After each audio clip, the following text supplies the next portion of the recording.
สวัสดีค่ะမင်္ဂလာပါရှင် Hello hi there ကိုဒီနေ့ဘာလုပ်မှာလဲ ဘာလုပ်မလဲဆိုတော့ထုံးစံအတိုင်းပေါ့နော် Messy girls ပေါ့နော်မြန်မာလိုဆိုတော့တလွဲမားတွေပေါ့တလွဲမားတွေကိုရဲ့ VR ဇလန်တွဲရနေပြီးကိုရီးယားထိုင်းလို နော် Cherry ထိုင်းလိုကျွန်တော်ကတော့အင်္ဂလိပ်လိုသင်ပေးရတဲ့ဗီဒီယိုလေး react လုပ်သွားမယ်ပေါ့နော်ပြန်ကြည့်ပြီးတော့သင်ပေးသွားမယ်ပေါ့နော် so okay အဲ့တော့ let's get to it ဒီနေ့ဇက်ကားတွေကစကလုံးတွေကကျတော့အပြစ်မှာတကယ်သုံးလို့ရတယ်နော်ထိုင်းလို့ဆိုလို့ရှင်လည်းအပြစ်မှာတကယ်သုံးလို့ရတယ်ဟုတ်တယ်နော်အဲ့တော့တကယ်နေ့စဉ်ပေါ်မှာလုံးဝတုံးတဲ့အเจ้าမှာတင်နေစားလို့မျိုးမဟုတ်ဘူးကွာအပြင်မှာတကယ်လက်တွေ့ပြောလို့ရတဲ့ပုံစံမျိုးလေးကိုပြန်ပြီးတော့သင်ပေးမှာပေါ့နော်ဟုတ်ပြီကြည့်ကြအောင်ဒီနေ့အပိုင်း3နော်ဟုတ်ကျစင်စားတို့ရောက်ပါအမနေရမယ်အခန်းလိုက်ပြမယ်ဟုတ်ကဲ့အခန်းလိုက်ပြမယ်ချိန်မိုးတယ်နော်ဒါကြတော့အမနေရမယ်အခန်းနော်โอเคရှင်ဒါအမနေရမယ့်အခန်းโอเคထိုင်းလို့အရင်ပြောလိုက်ထိုင်းလို့ဆိုလို့ရှိရင်อันนี้ห้องของพี่อันนี้ဆိုတာကျတော့ဒါကပေါ့နော်ห้องဆိုတာကျတော့အခန်းကိုပြောတာခုံဆိုတာရဲ့พี่ဆိုတာကျတော့အမလည်းဖြစ်နိုင်တယ်အကိုလည်းဖြစ်နိုင်တယ်အကုန်ဖြစ်နိုင်တယ်ကိုယ့်ထက်ကြီးတဲ့သူတယောက်ပေါ့သူအဲ့လိုမျိုးတောင်းတာอันนี้ห้องของพี่ค่ะဒါကတော့အမအခန်းပါလို့ပြောတာနေရမယ်လို့ rebuy ထည့်ပြောသေးလားထိုင်းမှာနေရမယ်ဆိုတာကျတော့ห้องที่พี่ต้องอยู่ห้องที่อันนี้ห้องที่พี่ต้องอยู่ค่ะอันนี้ဆိုတာဒါပဲပေါ့နော်ห้องဆိုတာအခန်းที่พี่ต้องอยู่พี่ဆိုတာတော့အကိုမต้องဆိုတာကျတော့လုံးကိုလုံးရမယ်လို့ပြောတာ you ဆိုတာကျတော့နေရအဲ့တော့နေရမယ်အခန်းအဲ့လိုမျိုးပြောတာอันนี้ห้องที่พี่ต้องอยู่ค่ะဒါမှမဟုတ်ရင်လည်းอันนี้ห้องของพี่ค่ะโอเคဆိုတော့ English မှာကျတော့သူကတော့ဖြစ်နိုင်တုတ်ပဲပြောကြတာများတယ်ကွာဒါနဲ့အခန်းပြီးသွားပြီ this is your room okay this is your ဒါပေမဲ့ဒါနေရမယ်နေရဆိုရင်တော့ဘယ်လိုပြောမလဲ this is where you gonna live this is where you gonna live ဘာဒါမင်းနေရမယ်နေရပေါ့ဒါပေမဲ့လည်း this is your room လို့ပဲအလွယ်တကူပြောကြတယ်ကွာဖြစ်နိုင် English စကားတိုလေကောင်းလေနားလည်ရကွာ this is your room အဲ့လိုမျိုးပြောလို့ရတယ်ပေါ့နော်ပြီးဒါမှမဟုတ်လဲ your room is right here ဒီနေရာမှာမင်းနေရ your room is right here အဲ့လိုမျိုးပြောလိုက်တယ်ပြီးသွားပြီအထိုင်းလိုလွယ်အောင်လို့อันนี้ห้องของพี่ค่ะEnglish လို့လဲ this is your room နော်စကြည့်ကြရအောင် okay ဒါအမရဲ့အခန်းပါဟုတ်ကဲ့ကျေးဇူးပါဟုတ်နော်နောက်ပြီးတော့ဒါကကြတော့အမအင်ဂျီထည့်ဖို့အတွက်ဗီဒီယိုဘလို့အိုင်ဗီဒီယိုဘလို့ခေါ်ရအဝတ်စားထည့်ဖို့ဗီဒီယိုBiro Biro ဘလို့ခေါ်လဲခိုင်းတယ်ပြောလိုက်အောင်တခါလဲအဝတ်စားတဲ့ဟို Biro ဆိုလို့ရှိရင်ตู้เสื้อผ้าလို့ပြောတယ်ตู้เสื้อผ้าဆိုတာကကြတော့အင်ဂျီအဝတ်စားတွေကိုပြောတာตู้ဆိုတာကကြတော့တစ်တာလို့လည်းသုံးလို့ရတယ် Biro လို့လည်းသုံးလို့ပြောရတယ်အဲ့တော့ตู้เสื้อผ้าဆိုလို့ရှိရင်အဝတ်စားထဲတဲ့ Biro လို့သူကပြောတာအင်္ဂလိပ်လို့ဆိုရင်တော့ wardrobe လို့တော့ wardrobe ကပုံမှန်အဖန်တော့ဒီထဲကပြထားတဲ့ Biro ထက်ဆန်တာလည်းပိုကြီးမယ်ပိုကြီးရဲ့ V စကားတွေအောင်ပြီးတော့ Biro မှာဘာလို့ Biro တွေကိုသုံးတာပေါ့နော် wardrobe လို့သုံးတယ်ဒါပေမဲ့အဲ့လိုအရန်ချမ်းသာတဲ့သူတွေကြတော့သိရမလားတော့အခန်းလုံးလေ Hollywood မင်းသားမင်းသမီးလို့အခန်းထဲမှာအင်ဂျီအကန်ဖက်နက်အကန်အဲ့လိုမျိုးတစ်ခန်းလုံးထားတဲ့အဲ့လိုမျိုးဆိုရင်သူက walk in closet walk in ဆိုလမ်းလျှောက်ဝင်သွားတာပေါ့လမ်းလျှောက်ပြီးတော့ဝင်သွားရတဲ့ closet လိုမျိုးပေါ့နော်ကျန်စန်လီစာထေလာလေအဲ့လိုမျိုးနေရာမှာနေကြတဲ့တူတယ်ဟုတ်လားဟုတ်တယ်ထိုင်းလည်းအဲ့လိုပဲသုံးတာအင်္ဂလိပ်စကားကိုပဲသူကပြန်ပြီးတော့သုံးလိုက်တာ walk in closet လို့သူကပြန်သုံးလိုက်တာဟုတ်ပြီနော်ဆိုတော့ wardrobe walk in closet လို့မျိုးသုံးတယ်မကျဲစင်လို့ကျင်တဲ့နေရာလေးပေါ့နောက်ဆက်ကြည့်အောင်ပါသူမေးတော့မယ် closetဘာဆက်လဲ walk-in closet မသိလားညီမဟိုစားလေ Hollywood ကမင်းသားမင်းသမီးတွေဆိုတော့အကန်ဖြေလေလို့ sorry အဲ့လိုထည့်ထားတဲ့အကန် walk-in closet ခေါ်ရညီမလေးရဲ့အမရဲ့အခန်းလေးအဖြစ်ဒလောက်လေးပဲနောက်ပြီးတော့တလားမှာ3000ပဲလေအမရဲ့အမဘာတွေမျောလေးနေရလဲဟုတ်ပါမလဲ America မှာကျတော့အစင်းနေနေရတယ်လေတရားမလားဆိုတော့ရောက်တဲ့လိုမျိုးအချိန်လေးကိုတွေ့လာတော့a little shock ရသွားတယ်ကွာ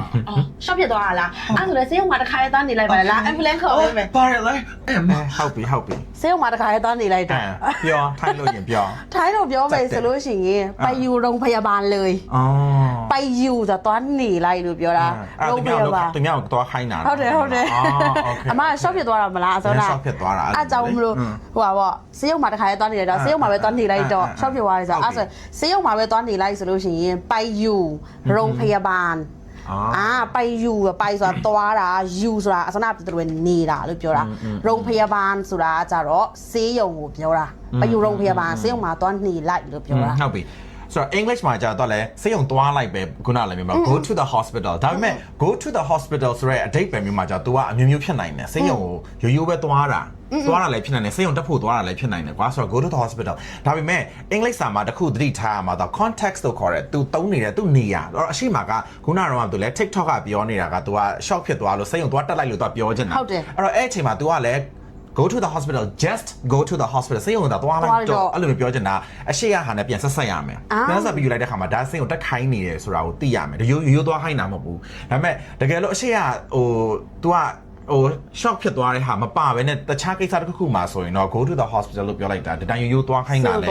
ဖြစ်နိုင်တယ်အဲ့တော့ကွာလုံးဝစိတ်ုံတက်စေချင်တာပေါ့ပြီးကြ formal လည်းဖြစ်ချင်တယ်ဆိုရင် grad admitted ဆိုတဲ့စကားလုံးသုံးလို့ရတယ် admitted ဆိုတော့ဘယ်လိုပြောမလဲဆိုတော့ဒီမှာကျွန်တော်ရေးထားတယ် you need to be admitted to the hospital you need to be admitted to the hospital admitted to the hospital ဆိုတာစိတ်ုံတက်ရမယ်သွားပြီးတော့လူနာတယောက်အနေနဲ့ဆေးရုံမှာကုသဖို့အတွက်ဆေးရုံတက်ရတာကို admitted to the hospital လို့ခေါ်တယ်အဲ့ဆိုထိုင်းလို့ဆိုလို့ရှိရင် admit သွားမယ်လို့ तू ကပြောတာဟုတ်တယ်အင်္ဂလိပ်စာကပဲတက်လဲမွေးစားပေါ့မွေးစားတာအဲ့တော့ तू ကပြောမယ်ဆိုအဲ့လိုမျိုးသားပြောမယ်ဆိုလို့ရှိရင်အဲ့ဒီအင်္ဂလိပ်လိုသုံးပြီးတော့ပြောမယ်ဆိုလို့ရှိရင်ต้องไป admit ที่โรงพยาบาลต้องไป admit ที่โรงพยาบาล तू အဲ့လိုမျိုးသုံးသွားတာโอเคဟုတ်ပြီဟုတ်ပြီမှတ်ရမယ်နော်နောက်တစ်ခု तू ကပြောတယ်ဗာလေဟိုလူနာတင်ကားကိုငါခေါ်ပေးမယ်အဲ့ဒါကိုထိုင်းလို့ဟုတ်တယ်လူနာတင်ကားကိုငါခေါ်ပေးမယ်ဆိုရင်เรียกรถฉุกเฉินให้เรียกဆိုတာเรียกรถฉุกเฉินให้เรียกဆိုတာကျတော့ခေါ်တာကိုပြောတာรถဆိုတာကျတော့ကားကိုပြောတာฉุกเฉินဆိုတာကျတော့ဟိုအရေးပေါ်လို့ပြောတာအဲ့တော့ให้ဆိုတာကျတော့ပေးမယ်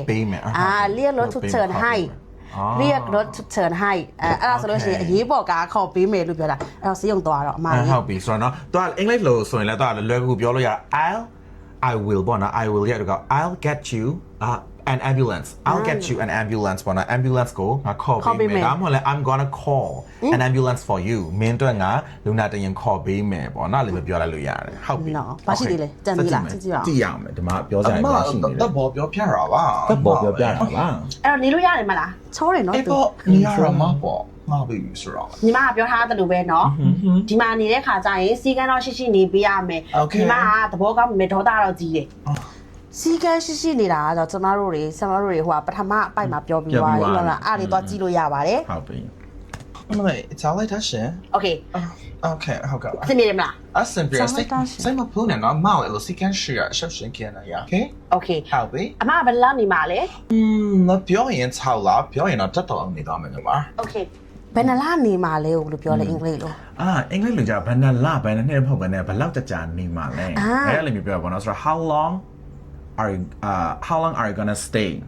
အဲ့လိုမျိုးတော့ stay နဲ့တုံးနေပါတော့ how long are you gonna stay တုံးလို့ရတော့ how long are you planning to stay ဘယ်လောက်ကြာနေဖို့ season ထားလဲ how long are you planning to stay အဲ့လိုမျိုးပေါ့နော်တုံးလို့ရတယ်မျိုးဟုတ်ပြီဒီတိုင်းမှာကျတော့ဒီမှာနေတာကြာမလားလို့လည်းမေးလို့ရတယ်အဲ့ဒါဆိုပို့ပြီးတော့တဘာဝလည်းကြာတယ်နေ့စဉ်သုံးတဲ့သူလည်းဖြစ်တယ်အဲ့ဒါဆိုလို့ရှိရင် you นี่นานไหม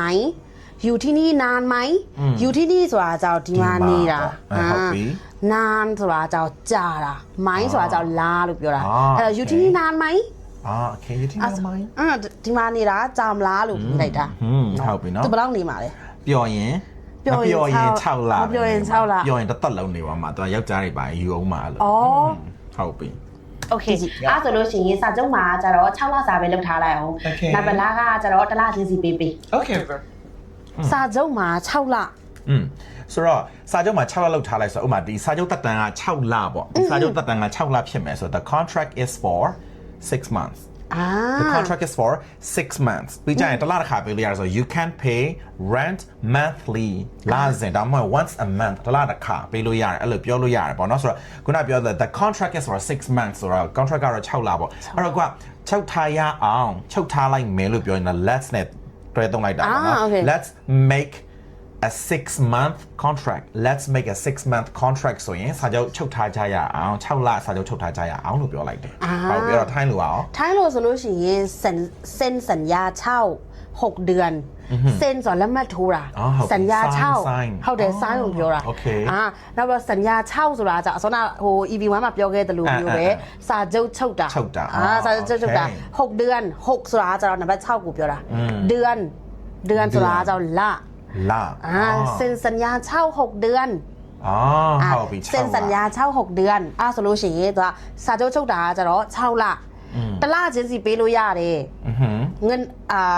အဲ့ဒါကိုဆိုလို့ရှိရင်လေဘယ်လိုပြောလို့ရလဲဆိုတော့ค่าเช่าให้เดือนต่อเดือนค่าเช่าဆိုတာကြတော့လခให้ဆိုတာကြတော့ပေးတာ